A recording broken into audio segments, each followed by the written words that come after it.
ज्ञान शलाकाय चक्षुरुन्मीलितं येन तस्मै श्रीगुरवे नमः। वाञ्छाकल्पतरुभ्यश्च कृपा सिन्धुभ्येव च पतितानां पावनेभ्यो वैष्णवेभ्यो नमो नमः। जय श्री कृष्ण चैतन्य प्रभु नित्यानंद श्री अद्वैत गदाधर शिवासादि गौर भक्तवृंद। हरे कृष्ण कृष्ण कृष्ण हरे हरे, हरे राम राम राम हरे हरे। तो कल हम लोग ने स्टॉप किया है चैप्टर 20 मध्यखंड श्लोका नंबर 99 तक हुआ है हमारा। आगे बढ़ेंगे हम।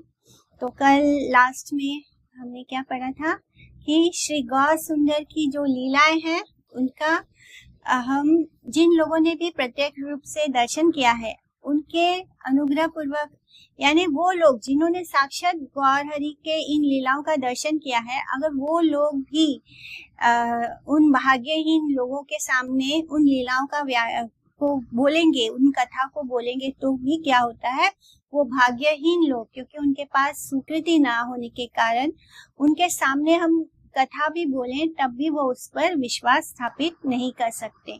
ये भाग्यहीनता ही लीला दर्शन में बाधक है। भाम्य पाई नाम्बिला गौरांग महाधीर, गुप्तेरा गरुड़ भाव हईला सुस्थिर। भाम्य चेतना प्राप्त होने पर महाधीर गौरांग नीचे उतर आए और गरुड़ के भाव में स्थित गुप्त भी सुस्थिर हो गए। तो गरुड़ बनकर गुप्त मुरारी गुप्त क्या था, महाप्रभु को अपने कंधे पे उठाए पूरे श्रीवास आंगन में घूम रहे थे। और फिर जब कुछ देर के बाद गौरांग महाप्रभु को बाहरी चेतना आती है तो वो उनके कंधों से नीचे उतर आए और गरुड़ बने हुए मुरारी गुप्त भी शांत हो गए। ए बड़ा निगूढ़ कथा केह नहीं जाने, गुप्त स्कंदे महाप्रभु कैला आरोहने। गुप्त के कंधों पर महाप्रभु के आरोहण की ये लीला कथा अत्यंत निगूढ़ है, इसे कोई सहज ही नहीं जान पाता। मुरारी रे कृपा देखी वैष्णव मंडल, धन्य धन्य धन्य बलि प्रशंसेशा कला। धन्य भक्त मुरारी सफल विष्णु भक्ति, विश्वंभर लीला रवहने यार शक्ति। मुरारी के प्रति इस कृपा को देखकर वैष्णव मंडली धन्य हो धन्य हो धन्य हो ऐसा कहकर प्रशंसा करने लगी। लीला में विश्वंभर को वहन करने की शक्ति जिनमें है, उन मुरारी भक्त का जीवन धन्य है, उनकी विष्णु भक्ति सफल है। यानी वो महाप्रभु को अपने कंधे पर उठा पाए, ये पॉसिबल नहीं है। विश्वंभर को कोई भी अपने कंधों पर नहीं उठा सकता, इसलिए उस मुरारी भक्त का जीवन धन्य है, उनकी विष्णु भक्ति सफल है। ऐ माता मुरारी गुप्त तेरा पुण्य कथा, आर कथा अच्छे ये कैला यथा यथा। इस प्रकार से मुरारी गुप्त की पुण्य कथाएं अनंत है। जहाँ जहाँ पर उन्होंने जो जो लीलाएं की है वे असंख्य है। एक दिन मुरारी परम शुद्ध मति, निजा मने मने गणे अवतार स्थिति। सांगो पांगे आछाए यावता अवतार, तावता चिंतिये आमी निजा प्रतिकार। नामुजी कृष्णेरा लीला कखना की करे, तखनी सृजिया लीला तखनी संहारे। ये सीता लांगिया मरे सवंशे रावण, आनिया छाड़ीला सीता के मन कारण। ये यादव गण निजा प्राणेरा समान, साक्षाती देखाए तारा हाराए परान। अतएव यावता आछाए अवतार, तावता आमार देह त्याग प्रतिकार। देहा एड़ी वार मोर एई से समय, पृथ्वी थे यावता आछाए महाशय। एते के निर्वेद गुप्त चिंती मने मने, खरसान काटी एका आनीला यतने। आनिया थुईला काटी गृहेरा भीतरे, निशाए एड़ीवा देहा हरीशा अंतरे। परम शुद्धि मति मुरारी एक दिन मन ही मन अवतारों की स्थितियों के बारे में चिंतन कर रहे थे। जब तक सांगो पांग के साथ ये अवतार विद्यमान है तब तक मुझे अपने लिए उपाय सोच लेना चाहिए। कृष्ण की लीला समझ में नहीं आती, ना जाने कब क्या कर बैठे। एक और लीला सृजन करते हैं, दूसरी ओर उसका तत्काल संहार कर देते हैं। जिस सीता के लिए रावण अपने कुल सहित मारा गया, उसी सीता को लाकर भी उन्होंने उसको त्याग दिया। जो यादवगण उनके प्राण समान थे, उनको भगवान ने अपनी आंखों के सामने मरते हुए देखा था। अतएव जब तक ये अवतार विद्यमान है, उस काल में ही मुझे शरीर त्याग देना चाहिए। जब तक ये महानुभाव पृथ्वी पर विराजमान है, यानी चैतन्य महाप्रभु, उनके पूर्व ही, उनके पहले, उनके जाने के पहले ही मुझे अपने शरीर को छोड़ने का उचित समय है। यानी महाप्रभु कब क्या लीला करे कुछ पता नहीं। इसलिए मुरारी गुप्त सोचते हैं मन ही मन के जब तक ये महाप्रभु इस धरती पर, ये महानुभाव पृथ्वी पर विराजमान है, तब तक मुझे उनके रहते हुए ही इस शरीर को त्यागना होगा, इस शरीर को छोड़ना उचित होगा। उनके पूर्व ही अपने शरीर को छोड़ने का उचित समय है। निर्वेद प्राप्त गुप्त इस प्रकार से मन ही मन सोच करके यत्न पूर्वक एक शानित धारदार अस्त्र ले आए। अस्त्र लाकर गुप्त ने उसको घर में रख लिया और मन ही मन सोचने लगे कि रात को आनंद के साथ शरीर छोड़ देंगे। यानी कृष्ण कॉन्शियसनेस में वो कृष्ण के रहते हुए अपना देह त्याग देंगे। एक दिन मुरारी गुप्त ने भगवान के अवतार समूह के बारे में चिंतन किया और देखा कि भगवान के अवतार समूह किसी भी लीला को प्रकट करके फिर उसका संगोपान कर लेते हैं, यानी उस लीला को फिनिश भी कर लेते हैं। वो रावण के वंश का ध्वंस करके सीता का उद्धार करने के बाद फिर सीता को त्याग दिया और प्राण प्रिय यदुकुल को ध्वंस करने की व्यवस्था की। इसलिए भगवान के प्रकट काल में ही आत्मसंहार करने की इच्छा से उन्होंने सान, एक प्रकार का पत्थर पर तेज धार किए हुए एक हथियार को आत्मविनाश के लिए संग्रह करके रख लिया। सर्वभूत हृदय ठाकुर विश्वंभर मुरारीरा चित्त वृत्ति हईला गोचरा सत्वरे आईला प्रभु मुरारी भवना संभ्रमे करीला गुप्त चरणा वंदना आसने बसिया प्रभु कृष्ण कथा कहे मुरारी गुप्तेरा हई परम सदाय प्रभु बले गुप्त वाक्य राखी बा आमार गुप्त बले प्रभु मोर शरीरा तो मार प्रभु बले एता सत्य गुप्त बले हाय काठी खानी देह मोरे प्रभु काने काय ये काटी थुईला देह छाड़ी बार तरी ताहा आनी देह अच्छे घरे रा भीतरे हा सहाय करे गुप्त महा दुख मने मिथ्या कथा कहिला तो मारे को न जने प्रभु बले मुरारी बड़ाता देखी भोल परे कहिले से आमी जानी है न बोल ए गाड़िया दिला काटी ताहा जानी आमी ताहा जानी यथा काटी ठुए याछा तुमी सर्व अंतर्यामी प्रभु जाने सर्व स्थान घरे गिया काटारी आनीला विद्यमान प्रभु बले गुप्त एई तोमारा व्यवहार कोना दोषे आमा छाड़ी चाहा याई वार तुमी गेले काहारे लाइया मोरा खेला हेना बुद्धि तुमी कारा स्थाने वासी खिला एखनी मुरारी मोरे देह एई भिक्षा आर कबू हेना बुद्धि ना करी बा शिक्षा।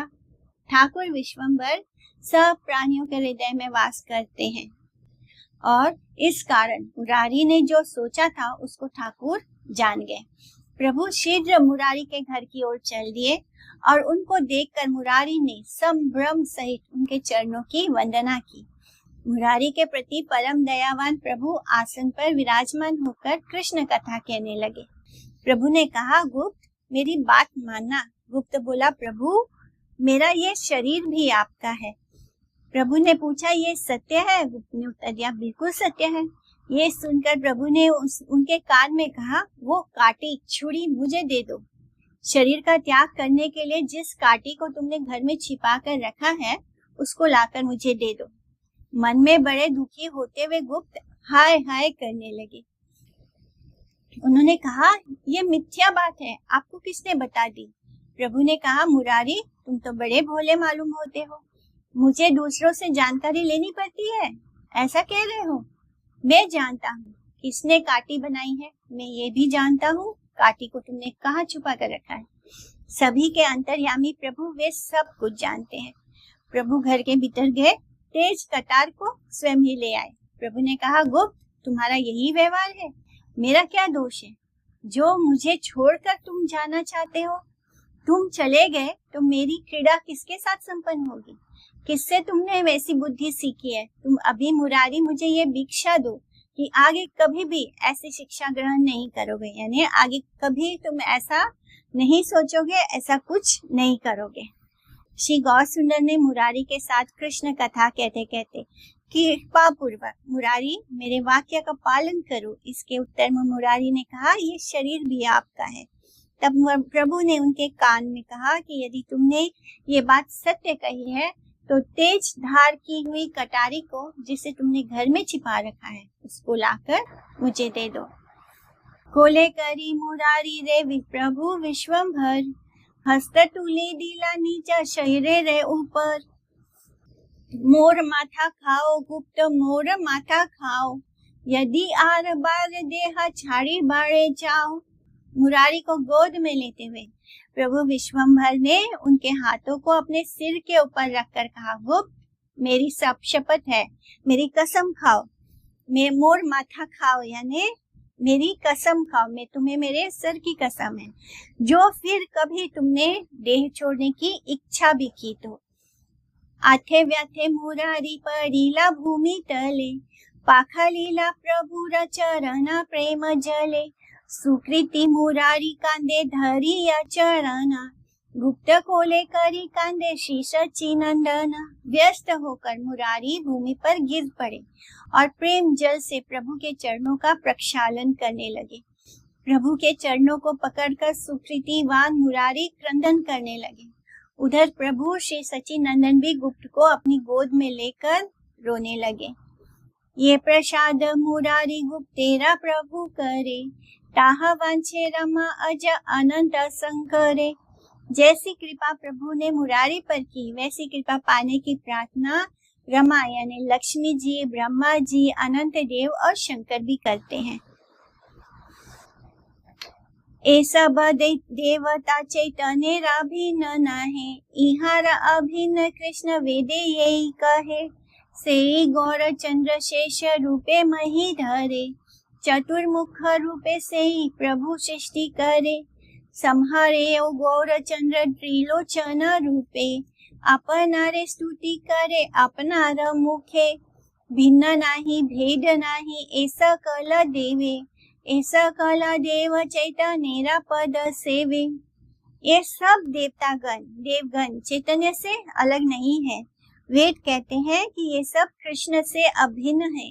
वे गौरचंद्र ही शेष देव के रूप में पृथ्वी को धारण करते हैं। वे प्रभु ही चतुर्मुख ब्रह्मा के रूप में सृजन करते हैं। त्रिलोचन रुद्र के रूप में वे गौरचंद्र ही हैं जो संहार करते हैं और अपने मुख से अपना ही स्तव भी करते हैं।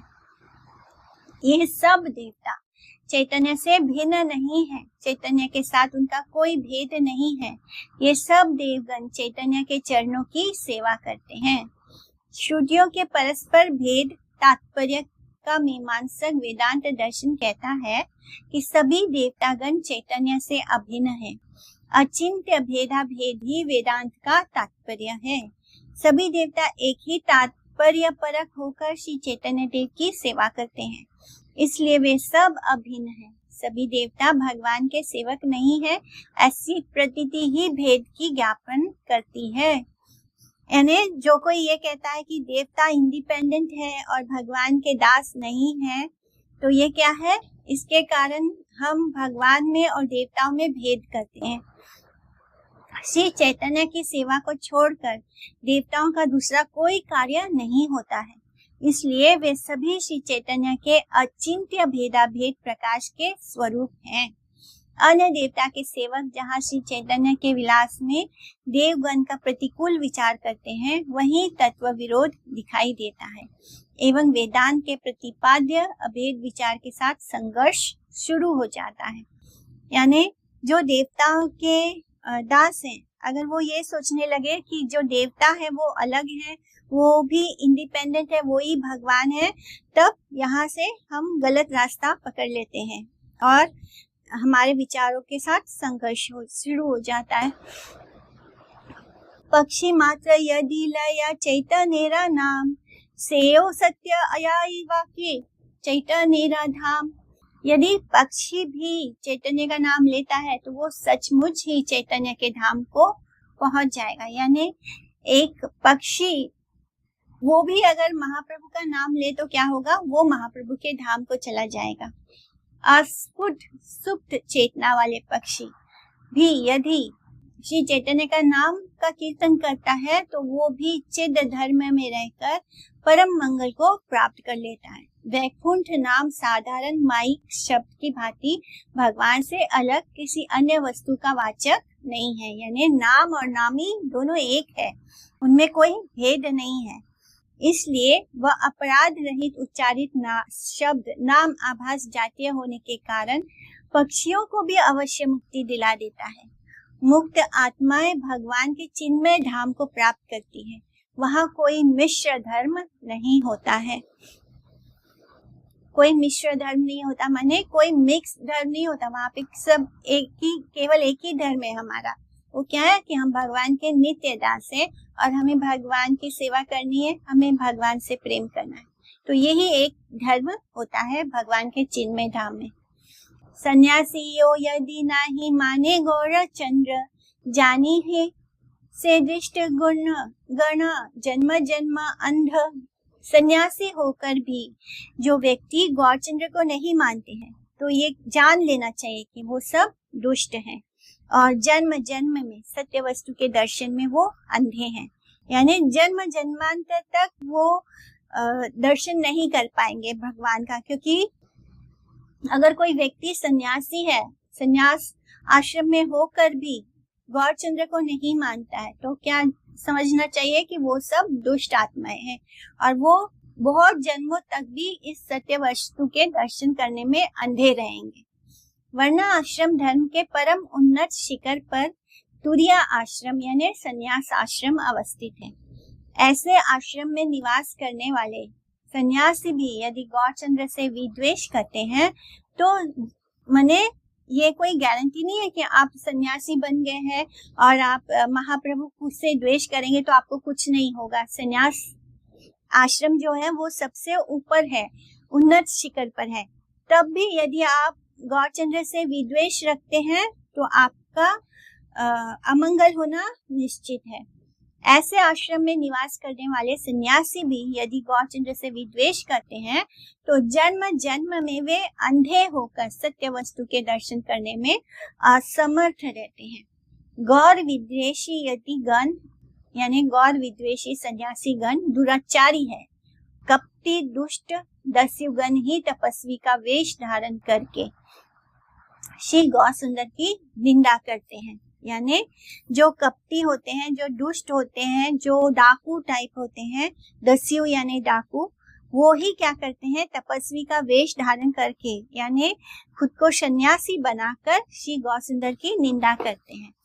इस कारण उन लोगों को साधुओं के वेश में देखकर उनके प्रति अधिक सम्मान प्रदर्शित करना उचित नहीं होगा। यानी अगर वो सन्यासी के वेश में भी हो और अगर वो महाप्रभु के बारे में गलत बोलते हैं, उनसे विद्वेष रखते हैं, तो ऐसे लोगों को सम्मान देना उचित नहीं है।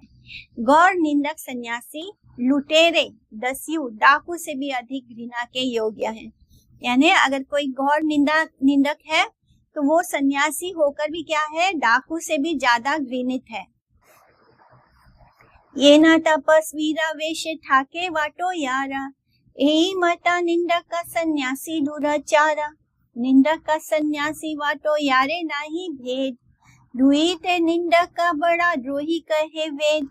जैसे बटमार तपस्वियों का वेश धारण कर लेते हैं। बटमार यानी पॉकेट मार, जो बटुआ चुराते हैं, बटमार। ऐसे लोग अगर तपस्वियों का वेश धारण कर लेते हैं उसी प्रकार से निंदक सन्यासी दुराचारी है।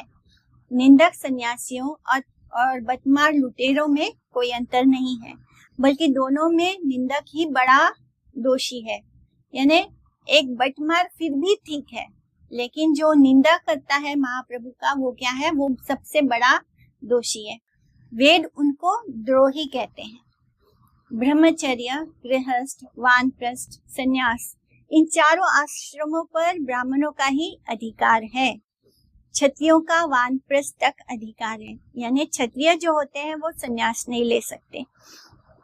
ब्राह्मण जो होते हैं वो चारों आश्रम उनके लिए है, उनका अधिकार है चारों आश्रम पर।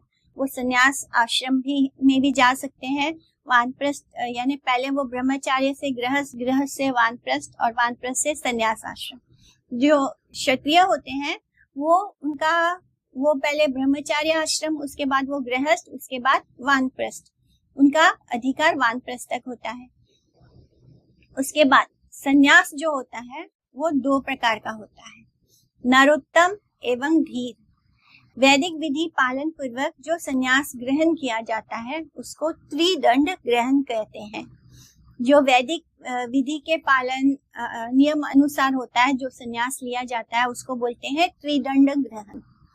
विधि के अतीत परमहंस आश्रम के आनुकूल्य में एक दंड संन्यास की व्यवस्था में ब्राह्मणाचार शिथिल पड़ जाता है। शूद्राचार में वैदिक संस्कार नहीं है, शूद्रों के लिए कोई वैदिक संस्कार नहीं होता।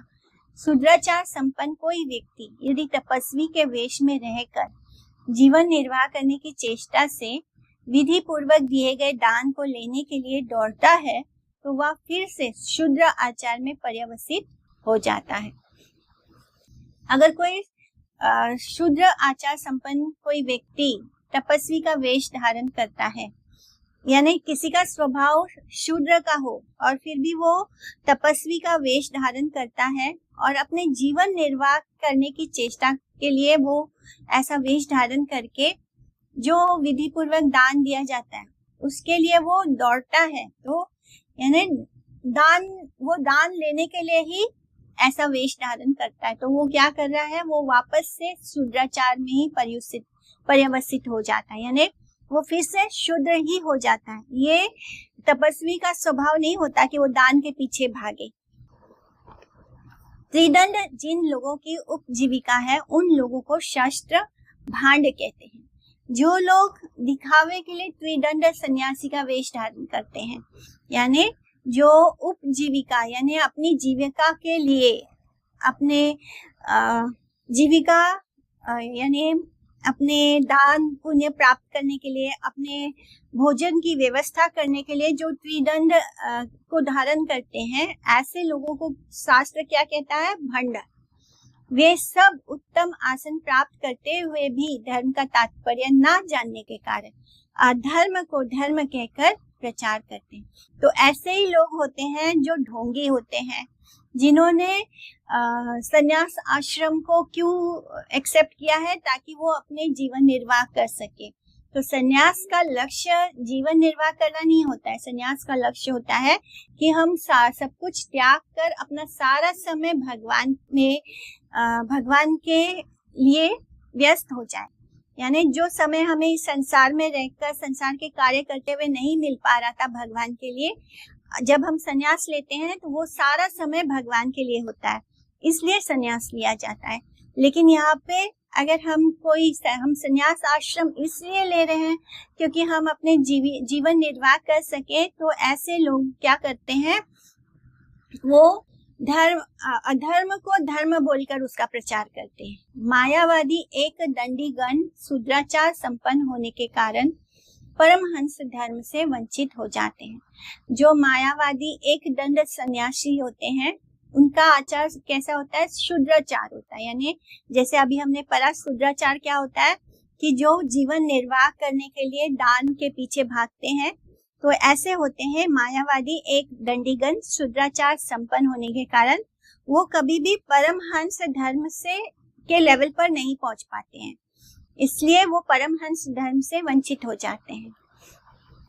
उस काल में शूद्रों के लिए जिस प्रकार प्रतिग्रह निषिद्ध है, उसी प्रकार प्रतिग्रह की वासना से धावित होने से तपो वेशो जीवी मात्र, तपस्या के बल पर जीवन निर्वाह करने वाला तपो वेशो जीवी मात्र विचार में प्रतिष्ठित होना पड़ता है। त्रिदंडी सन्यासियों के संस्कार जिस समय पूर्ण मात्रा में अवस्थान करते हैं, उस काल में उन लोगों के द्वारा आश्रम में अवस्थान करना संपूर्ण रूप से वैदिक अनुष्ठान माना जाता है। संस्कार वर्जित शूद्र आचार में अवस्थित होकर प्रतिग्रह करना अधर्म को बुलावा देना है। तो ये इसको बोलते हैं शूद्र आचार। अगर हम अपने जीवन निर्वाह के लिए संन्यास आश्रम में जाने के बाद भी अगर हम अपने जीवन निर्वाह के लिए अवस्थित रहते हैं, यानी हम हर समय अपने खाने पीने भोजन कपड़े लता इसी में लगे रहते हैं, तो क्या होता है, इसको बोलते हैं शूद्राचार। शूद्र के श्रेणी में आ जाते हैं हम, और ऐसा करने से क्या होता है, हम अधर्म को बुलावा देते हैं। ब्राह्मण आदि चारों वर्णों के अभिमान से एवं ब्रह्मचारी आदि चारों आश्रमों के अभिमान से जो सब तपस्या वेश एवं जीविका आदि की चेष्टाएं वर्तमान है, त्रिदंडी विष्णु सेवकों की कोई चेष्टा उस प्रकार के अभिमान से प्रेरित नहीं होती है। तो जो त्रिदंडी सन्यासी विष्णु सेवक होते हैं, उनकी कोई चेष्टा अभिमान से प्रेरित नहीं होती है। जैसे जो ब्राह्मण होता है वो चारों वर्णों से श्रेष्ठ होने के कारण उसको अभिमान होता है। जो ब्रह्मचारी होता है वो चारों आश्रमों के अभिमान से या जो सब तपस्या और वेश एवं जीविका आदि की चेष्टाएं, जिनके अंदर ब्रह्मचारी होने के बाद भी, सन्यासी तपस्वी होने के बाद भी जीविका के प्रति चेष्टाएं होती है, यानी वो अपने 2 वक्त की रोटी में ही व्यस्त रहता है, तो ऐसे लोगों को अधर्मी कहा गया है, यानी वो अधर्म को बुलावा करते हैं। लेकिन जो त्रिदंडी विष्णु सेवक होते हैं, उनके अंदर ऐसी कोई चेष्टा या अभिमान से प्रेरित नहीं होती। उनकी कोई भी जो चेष्टा है वो अभिमान से प्रेरित नहीं होती। उनको ब्राह्मण होने का कोई अभिमान नहीं होता। वे सब अपने आप को ब्राह्मण ब्रुवा, क्षत्रिय ब्रुवा, वैश्य ब्रुवा अथवा शूद्र ब्रुवा संज्ञा से अभिहित नहीं करते हैं, यानी वो अपने आप को क्षत्रिय या वैश्य या शूद्र या ब्राह्मण इस श्रेणी में नहीं रखते हैं। वे वर्णातीत हैं, यानी इन वर्णों से ऊपर हैं। वे ब्रह्मचारी, गृहस्थी, वानप्रस्थी एवं भिक्षु इन चारों आश्रमों में पालन करने योग्य सभी विधियों को भागवत सेवा के उद्देश्य से नियुक्त कर देने के कारण भोगमय जगत की तपस्या, वेश अथवा निजी प्राण धारण के लिए उपजीविका आदि चेष्टाओं में आबद्ध नहीं होते हैं।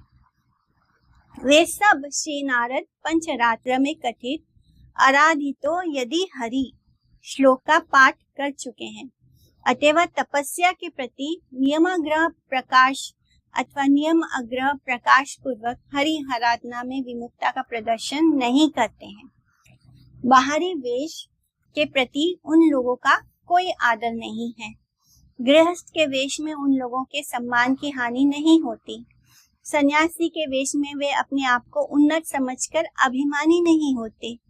ब्राह्मण आदि चारों वर्णों में अपनाए गए जीविका साधनों की भांति निजी जीवन के पालन पोषण के लिए उन लोगों की थोड़ी भी चेष्टा नहीं होती। तो ये सब त्रिदंडी विष्णु सन्यासियों सेवकों के बारे में है।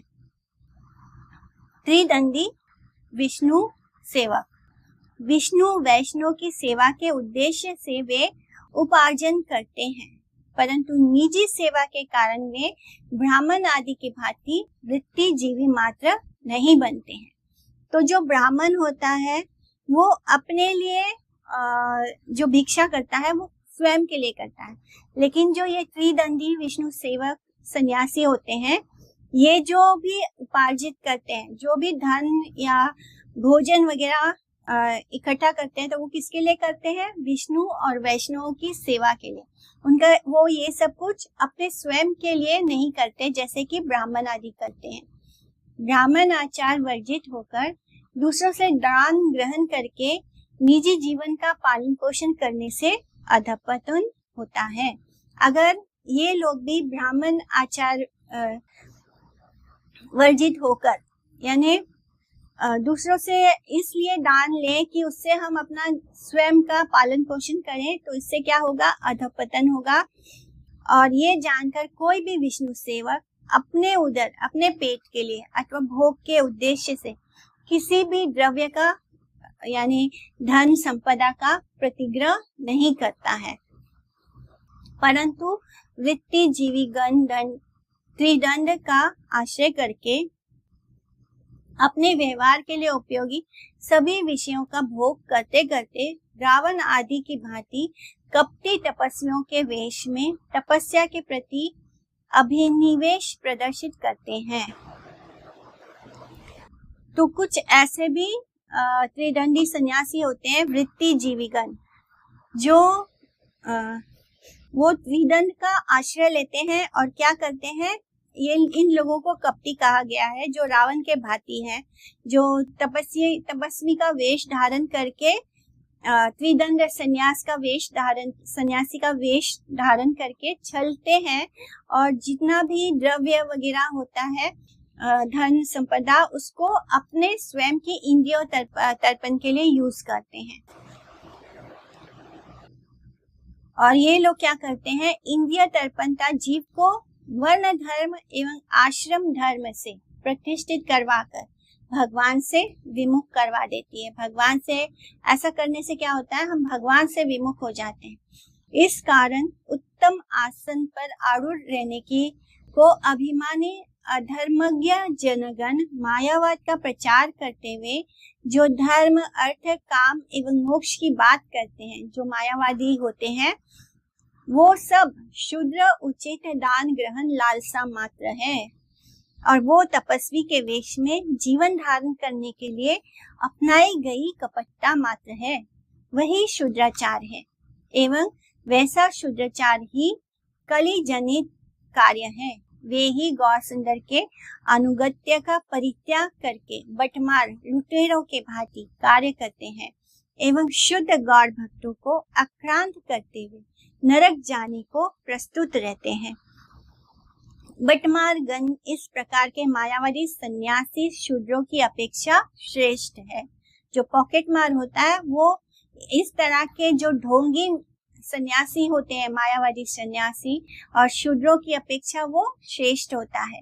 कलयुग में विवाद धर्म का आश्रय करके अपने आप को शूद्र से अलग समझकर तपोवेशो जीविका के आश्रय से अपने को धर्म उपदेशक बताकर जो कपट अभिमान दिखाई दे रहा है, वो सब कली का यानी कलयुग का प्रचंड नित्य मात्र है।